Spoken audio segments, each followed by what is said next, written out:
बिस्मिल्लाहिर्रहमानिर्रहीम, अस्सलाम वालेकुम नाज़रीन कराम, मैं हूं मखदूम शहाबुद्दीन और आप देख रहे हैं मेरा फेसबुक और यूट्यूब चैनल। उम्मीद करता हूं आप सब लोग बखैर वाफियत होंगे और जहां भी होंगे अपने अहले खाना समेत खुश भी होंगे और महफूज भी।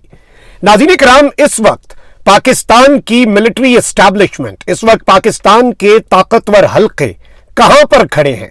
एक जानिब जब विफाकी काबीना के बाद अब पार्लियामेंट ने सुप्रीम कोर्ट के फैसले पर अमल दरामद ना करने और सुप्रीम कोर्ट के फैसले पर अमल दरामद से वजीर आजम को रोकने की करारदाद मंजूर कर ली है।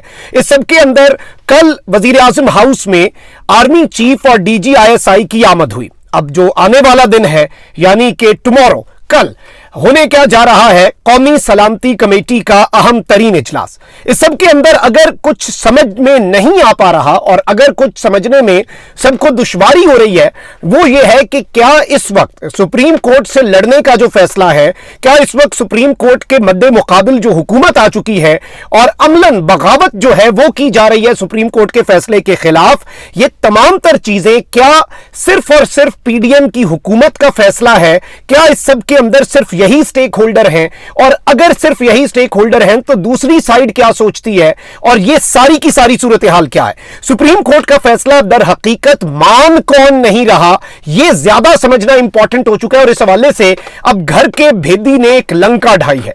मैं समझता हूं कि अभी तक के इस पूरे पॉलिटिकल सिनेरियो के अंदर अगर कोई सबसे बड़ा दावा, सबसे बड़ा क्लेम और सबसे बड़ी खबर आई है तो ये अहम तरीन अभी तक की अगर इसे खबर कहा जाए तो ये गलत नहीं होगा, क्योंकि हामिद मीर ने लंका ढाई है शहबाज शरीफ की हुकूमत और मुख्तदर हल्के पाकिस्तान की जो एस्टैब्लिशमेंट है उसके दरमियान क्या चल रहा है। ये चीजें समझने के लिए ये जरूरी है, क्योंकि देखें एक चीज मैंने कल भी आपको अपनी वीडियो में बताई और ये चीज अब एक नैरेटिव बिल्डअप किया जा रहा था। वैसे एक चीज को मैं समझता हूं कि मैं उससे इत्तफाक करता हूं। देखिए, पाकिस्तान की फौज न्यूट्रल होने की बात करती है, एपॉलिटिकल होने की बात करती है पाकिस्तान की एस्टैब्लिशमेंट। क्या उसे एपॉलिटिकल हो जाना चाहिए? बिल्कुल।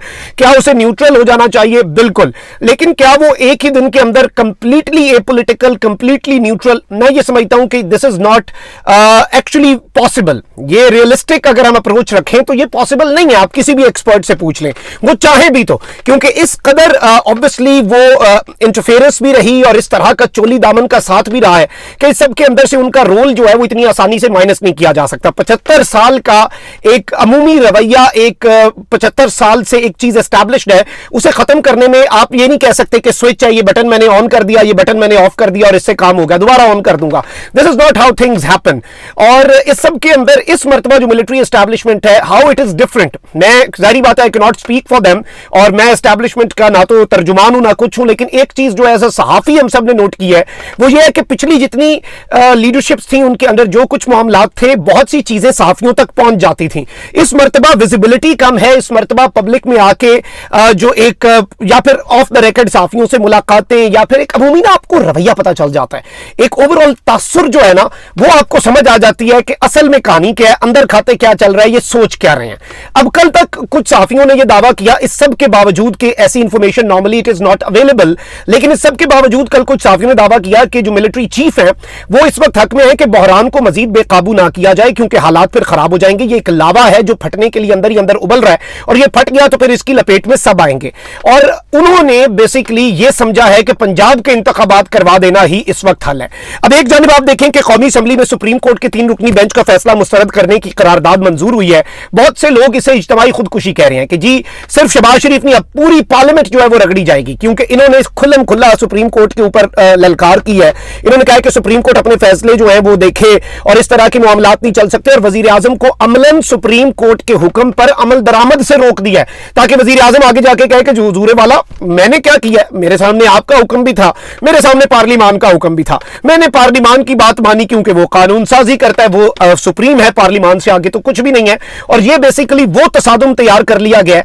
अब इस सब के अंदर जाहिर बात है, आपको पता है कि कल आर्मी चीफ और DGISI lieutenant general Nadeem Anjum साहब जो है वो वजीर आजम हाउस गए और कल तक ये चीज एक परसेप्शन बिल्डअप हो रही थी कि गालिबन एक पॉजिटिव रोल जो है, जो कि ऑब्वियसली आप देख ले, there is a reason Khan Sahab says कि मैं इनके साथ बैठने के लिए तैयार हूं, बिकॉज ही नोज कि obviously there is a role, they are a stakeholder even in economy, they are a major stakeholder. और इज इट गुड और बैड, वो एक अलग डिबेट है। मैं समझता हूं उस डिबेट के ऊपर बहुत सी चीजें हैं, प्रोज भी हैं इसके कॉन्स भी हैं। प्रोज ज्यादा है इसके, फवाइद ज्यादा या नुकसानात कम है या नुकसानात ज्यादा है, ये एक बहुत ही डिबेटेबल इशू है। मैं इसकी डिटेल्स में तो नहीं जाऊंगा अभी। I just stick to the main जो क्रक्स है जो मैंने आपके सामने रखना है, और जो एक मैं आपके सामने पूरा बैकड्रॉप रख के हामिद मीर का जो मैंने आपके सामने जो इंकशाफ है वो चलवाना है, ताकि आपको उसकी समझ आ जाए और बेसिकली उसका जो एसेंस है वो आपको समझ आ जाए। अब कल वजीर आजम शहबाज शरीफ ने मैंने आपको पिछले वीलॉग में बताया कि आपकी जो कौमी सलामती कमेटी है उसका इजलास बुला लिया है। अब एक जानिब तो यह भी है कि खान साहब ने वैसे जाने से पहले when he left the prime minister office उन्होंने कौमी सलामती कमेटी का एक इजलास बुलाया था, इफ यू रिमेंबर। लेकिन क्या ये शहबाज शरीफ का आखिरी कौमी सलामती कमेटी का इजलास होने जा रहा है? This is another question. लेकिन इस सब के अंदर जराये के मुताबिक कौमी सलामती कमेटी का इजलास कल वजीर आजम हाउस में होगा, जिसमें joint chief, army chief, air chief, navy chief, DGISI, तमाम इंपॉर्टेंट जो फेडरल मिनिस्टर्स हैं वो शामिल होंगे। और इस सब के अंदर जो कंफर्म किया जा रहा है, और जियो जैसे चैनल जो कि जाहिर बात है गवर्नमेंट के बहुत करीब है, वो इस वक्त कह रहे हैं कि कौमी सलामती कमेटी के इजलास के अंदर दाखिली खारजी ये सारी चीजें तो होती हैं, वो तो एक प्रेस रिलीज आता है, लेकिन इसके अंदर सलामती कमेटी के इजलास में पंजाब और खैबर पख्तूनख्वा के इंतखाबात के हवाले से सुप्रीम कोर्ट के फैसले के बाद मुल्क में पैदा होने वाली सियासी सूरत हाल और मुआशी मसाइल के ऊपर ब्रीफिंग दी जानी है। तो यहां से भी आप समझ लें कि कहा गया है कि जी मुल्क के जो मौजूदा सूरत हाल है उससे मुतल्लिक फैसले किए जाएंगे, जिसमें ऑब्वियसली आपका पॉलिटिकल सिनेरियो, आपका पॉलिटिकल लैंडस्केप सबसे बड़ा एक पॉइंट है, एक पॉइंट ऑफ कंसर्न है। और मईशत तो है, लेकिन मईशत भी तो डायरेक्टली प्रोपोर्शनल है आपके मुल्क के अंदर जो एक सियासी अदम इस्तेहकाम है उसके साथ। तो आई पर्सनली थिंक कि ये एक बहुत बड़ी और एक बहुत अलार्मिंग डेवलपमेंट है। अब इस सब के अंदर हामिद मीर साहब ने एक दावा किया, और मैं समझता हूं ये दावा अब तक का पूरे पॉलिटिकल लैंडस्केप को हिलाने के लिए, और इसमें फिर क्या सवाल में मौजूदा लीडरशिप से और जो जाहिर बात है स्पोक्स पर्सन है उन सब से पूछना चाहूंगा, वो मैं आगे चल के बताता हूं। क्योंकि इन्होंने कहा है कि शहबाज शरीफ और उनकी काबीना ने अभी तक जो भी किया है वो रियासती मौकफ की तर्जुमानी है, यानी कि वो स्टेट का मौकफ है, वो रियासत का मौकफ है, वो PDM का नहीं। सारे रियासत के जो अहम स्टेक होल्डर्स हैं वो उसमें ऑन बोर्ड है। यानी सुप्रीम कोर्ट के फैसले के खिलाफ भी ये कह रहे हैं कि सिर्फ शहबाज शरीफ या PDM की गवर्नमेंट नहीं। दिस इज वेरी इंपॉर्टेंट, और मैं समझता हूं ये अब तक का सबसे बड़ा दावा है। इसे एनालाइज करते हैं, इससे क्वेश्चंस क्या रेज होते हैं और इससे अब उन्हें क्या करना पड़ेगा उस पर आते हैं। लेकिन पहले आप जरा ये सुनिए। साहब, आपकी भी यही खबरें हैं जो पहुंच रही हैं कि कल रियासत की तरफ से एंडोर्समेंट मिलेगी हुकूमती मौकफ को, और ये कहा जाएगा कि भाई we can't do it at this hour, at this time. Abdullah भाई, दरअसल हुकूमत का मौकफ जो है वो दरअसल रियासत का मौकफ है। रियासत ने हुकूमत को इंडोर्स नहीं करना, बल्कि रियासत जो है वो वही हुकूमत को उसने एक मौकफ दिया है, और हुकूमत रियासत के मौकफ की तर्जुमान है। तो ये कल कोई नया काम नहीं होना। हुकूमत ऑलरेडी जो कह रही है वो रियासत ही का मौकफ है, और दरअसल हुकूमत जो है वो रियासत को रिप्रेजेंट करती है। आप इसको जिस पर नहीं समझ लें, लेकिन जो शहबाज शरीफ साहब हैं और उनकी जो काबीना है वो अभी तक उसने जो कुछ भी किया है वो रियासती मौकफ की तर्जुमानी है। बल्कि पिछले साल तो मई महीने में शहबाज शरीफ साहब असम्बली तोड़ना चाहते थे, लेकिन उनको असम्बली नहीं तोड़ने दी गई। बस इतना ही कहूंगा। बाकी अच्छा, ये तो बड़ी आपने खबर दी है। ये बता दें मीर साहब कि अब रियासत जैसे कि चलें, अफवाज पाकिस्तान की तरफ से अब नहीं अवेलेबिलिटी होती सिक्योरिटी फोर्सेस की डिप्लॉयमेंट की। आपको पता ही है बड़े सेंसिटिव इलेक्शन हैं जो पंजाब में होने जा रहे हैं। पॉलिटिकल टेम्परेचर किस नहज पर है, और इलेक्शन कमीशन को मना कर दिया जाता है कि वी कांट डू इट। तो फिर कैसे होंगे इलेक्शन? हो सकते हैं? देखिए, बड़ी सिंपल सी बात है, इसको मैं टेक्निकल तरीके से सिंप्लीफाई कर देता हूं। सुप्रीम कोर्ट के 3 मेंबर बेंच ने हुकूमत को हुक्म दिया है कि आपने 10 अप्रैल तक इलेक्शन कमीशन को 21 अरब रुपया फराहम करना है, और इलेक्शन कमीशन को यह कहा गया कि आपने 11 अप्रैल को सुप्रीम कोर्ट को आकर बताना है कि आपको 21 अरब रुपया मिला या नहीं मिला। ठीक है जी। आज वो करारदाद पास हो गई है, पार्लियामेंट ने कहा कि आपने इलेक्शन कमीशन का जो शेड्यूल है उसको नजरअंदाज करना है, और आपने सुप्रीम कोर्ट के फैसले पे अमल नहीं करना। अब इलेक्शन कमीशन 11 अप्रैल को सुप्रीम कोर्ट जाएगी और वो बताएगी जनाब कि हमें तो हुकूमत ने पैसे भी दिए। वो अटॉर्नी जनरल से पूछेंगे आपने पैसे क्यों नहीं दिए, अटॉर्नी जनरल कहेगा हुकूमत को पार्लियामेंट ने काबू कर दिया है कि आपने सुप्रीम कोर्ट का फैसला नहीं माना। उसके बाद क्या होगा? उसके बाद जो इलेक्शन एक्ट 2017 की सेक्शन 69 के तहत इलेक्शन कमीशन ऑफ पाकिस्तान ये कह सकता है कि जनाब हालात ऐसे हैं कि हम इलेक्शन कराने की पोजीशन में नहीं है, लिहाजा हम इलेक्शन को एक दफा फिर मुलतवी कर रहे हैं। और हो सकता है कि उसके बाद फिर सुप्रीम कोर्ट जो है उसके पास कोई रास्ता ना रहे और फिर वो चीफ इलेक्शन कमिश्नर पे तौहीन अदालत की कार्रवाई शुरू कर दे।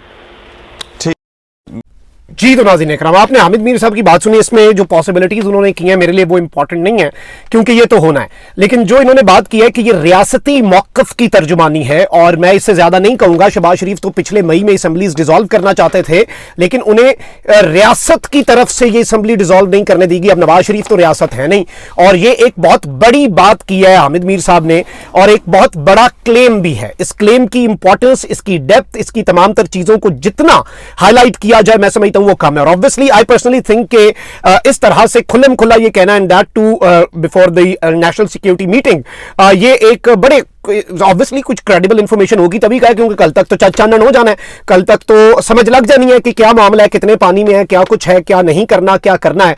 तो आई पर्सनली थिंक कि ये पूरी की पूरी सूरत हाल जो है ये अब एक ऐसे रुख पे जा रही है जहां पे अब रियासत जो है उसे अपना मौकफ जो है वो वाजे कर देना चाहिए कि ए पॉलिटिकल और न्यूट्रल और सियासत से दूर, और आइन और कानून जो है, ऑब्वियसली आइन और कानून की बालादस्ती इस वक्त बहुत ज्यादा इंपॉर्टेंट है। आइन नहीं है, आइन मुअत्तल हो जाए। और जिस तरह से एतजाज हसन साहब ने कहा था कि दुनिया की तारीख में सोचो कब कोई मुनसिफ कैद हुआ है, आमिर की अपनी ही अना से अदल यहां ना पैद हुआ है।